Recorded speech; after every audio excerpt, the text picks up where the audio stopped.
দায়িত্ব থেকে সরানো হলো প্রশিক্ষিত বিএলওদের। দিল্লি থেকে প্রশিক্ষণ নেওয়া বিএলওদের সরানোর অভিযোগ। ফোন করে জানানো হয় বিএলওদের। ফোন করে বিএলওদের দায়িত্ব থেকে অব্যাহতির নির্দেশ দেওয়া হয়েছে। বিডিও অফিস থেকে ফোন করে জানানো হয়। বিনা দোষে সাজার অভিযোগ করছেন প্রশিক্ষিত বিএলওরা।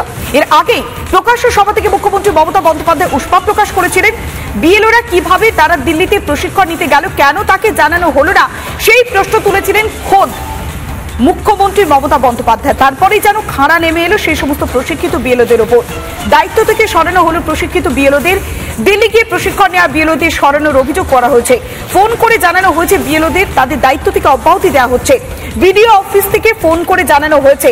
আর তারপরেই তারা অভিযোগ করছেন যে বিনা দোষে সাজা দেওয়া হচ্ছে, এমনটাই অভিযোগ করছেন প্রশিক্ষিত বিএলওরা।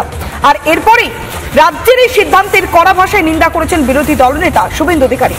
ইলেকশন কমিশন ভোটার তালিকাই করতে পারবে না, তার ভোট তো অনেক পরের কথা, মমতা করতে দেবে না।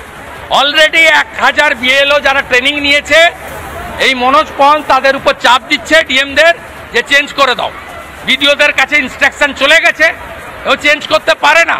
ভয়ঙ্কর খেলা খেলছে। এটা সরাসরি বাবা সাহেব আম্বেদকরের তৈরি সংবিধানকে চ্যালেঞ্জ।